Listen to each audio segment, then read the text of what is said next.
we're going to be diving a little bit more into I don't want to say joyriding in the wreckage of CNN Plus's hopes and dreams, but I would be remiss if I didn't say there was a little bit of Schadenfreude, a little bit of justice feeling here at the reality of what CNN has become and what has happened here. I heard that they're giving – look, the good news is because the lower-level folks, I do have sympathy for people that are starting their careers. They're a production assistant or they're a producer or whatever.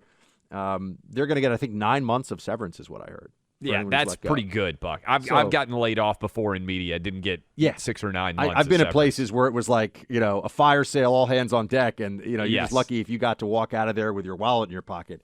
So, it can be rough. But Tucker had a line last night, because I think he just really nailed this, about Chris Wallace in particular. So we're mourning, as we told you a moment ago tonight, the involuntary retirement of Mike Wallace's son. Boo-hoo. No more lectures on TV. I guess it's pretty funny.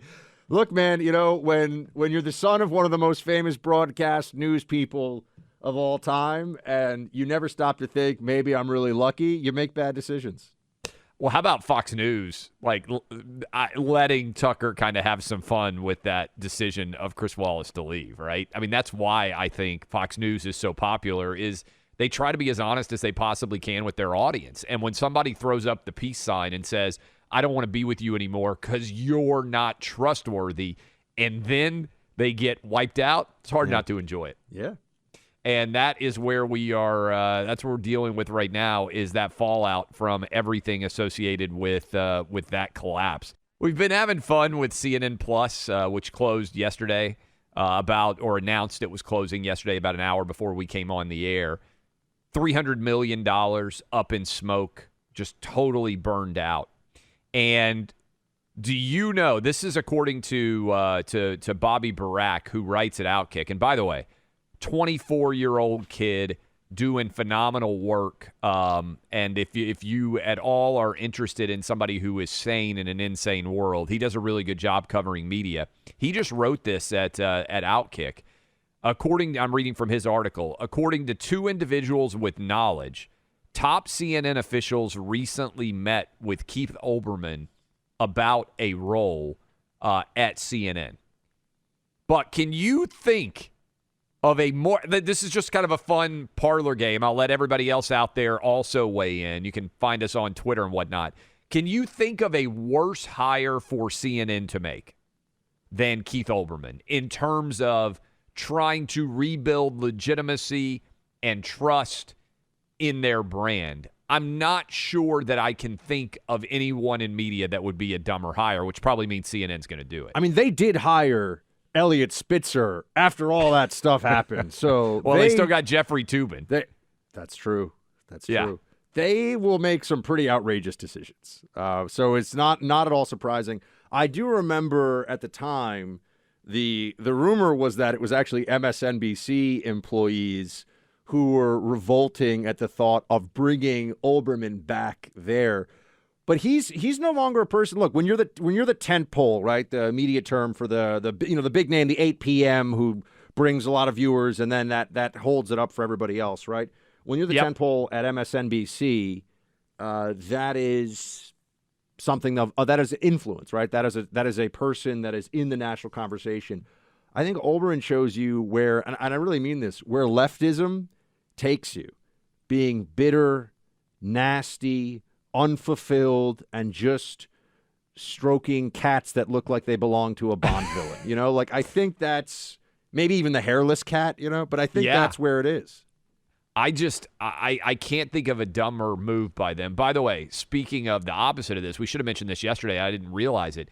Do you know that Sean Hannity has now been on air 25 years at Fox News, and that is the longest running cable news host I don't know that anybody will ever beat that number, because it's so hard to get to, 5 years of doing a successful show. He hit 25 years yesterday. It's a new all-time high in terms of length of time that somebody's been on cable news. That's amazing. I was a sophomore in high school when he 25. Started. Yeah. So when he started, I was in. You were like post grad studies. Fifth year of your PhD. Yeah. 25 years ago, I mean, I saw that yesterday, and I was thinking, I don't even know who you would point to now. Maddow tapped out after a few years. She's not doing a nightly show anymore. I mean, there's a lot of, Rush went over 30 years on radio, but that longevity is pretty impressive. And then you look at we're talking about how crazy Keith Olbermann is, but some of these people, they truly get driven insane. I legitimately believe that Keith Olbermann is insane now. Like, that's not even hyperbole for me. I think that he has lost his marbles. I think that he is almost unable to think rationally as an adult.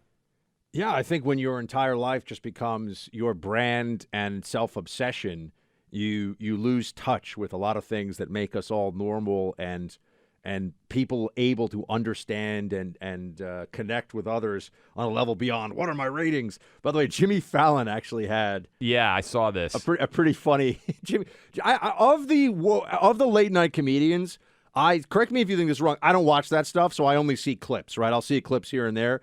Jimmy Fallon has never struck me as mean-spirited in the jokes. He may be a liberal, but I haven't seen nasty jokes from him compared to the way I have from Colbert and Colbert, by the way, did you see he had COVID? I don't think we mentioned it, but thanks to the fact that he is double boosted and double vaxxed, he's going to be He's fine. Grateful. He said, this is his official statement, he's grateful to be vaxxed and boosted. You must genuflect to Fauci, the high priest of COVIDianism. But here is Jimmy. By the way, is my assessment of Fallon right, would you say? I think Jimmy Fallon has always seemed to me, and he really got dragged, I think, in a way that the other guys didn't, because he's just very lighthearted and effervescent. I think that's a good way to describe it. Like he's trying to do comedy and make people feel a little bit lighter and better at the end of the day? I mean, And, like when he did that interview with Donald Trump and he rubbed his hair. Yeah.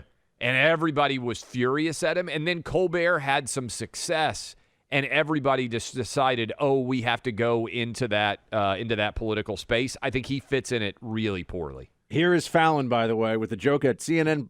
That's right. If you haven't heard, today it was announced that the streaming service CNN Plus is shutting down just 32 days after it launched.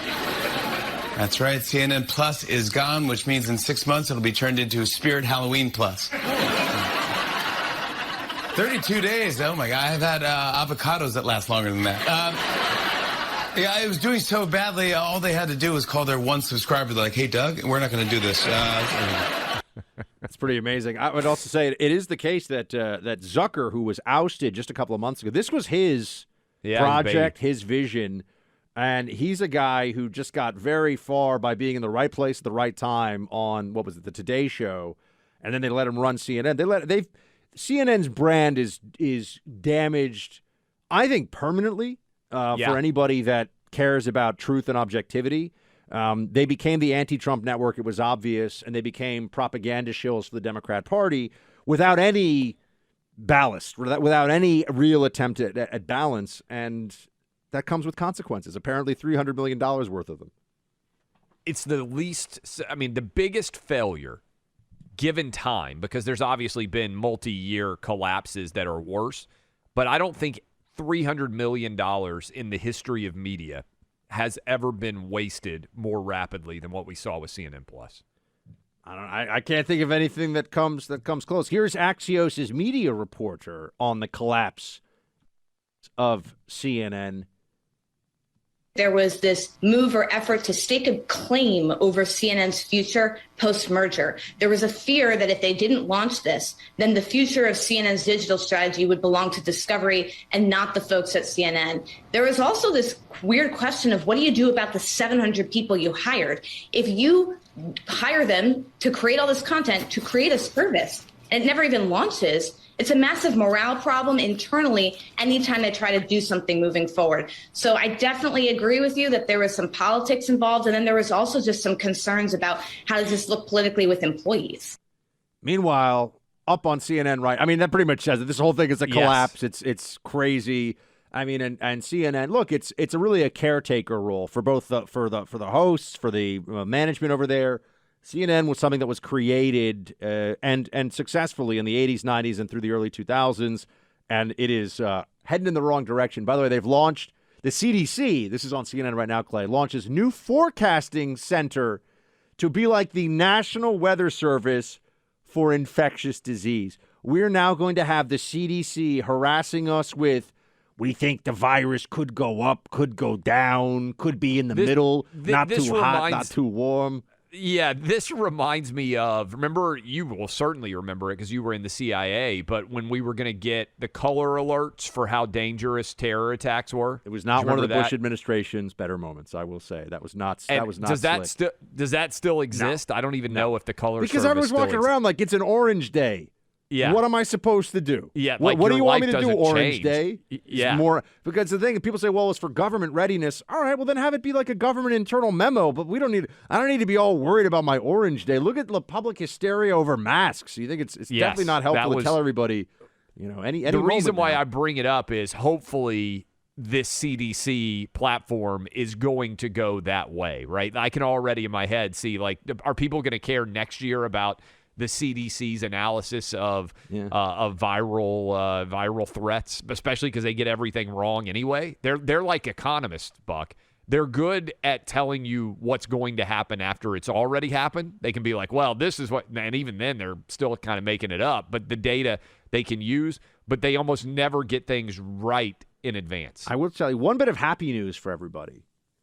So CNN Plus lasted a month. Philadelphia's mask mandate lasted 4 days. That's really funny, too. We'll solved COVID. They put the mask on, Buck, and it just went away. Immediately, yeah.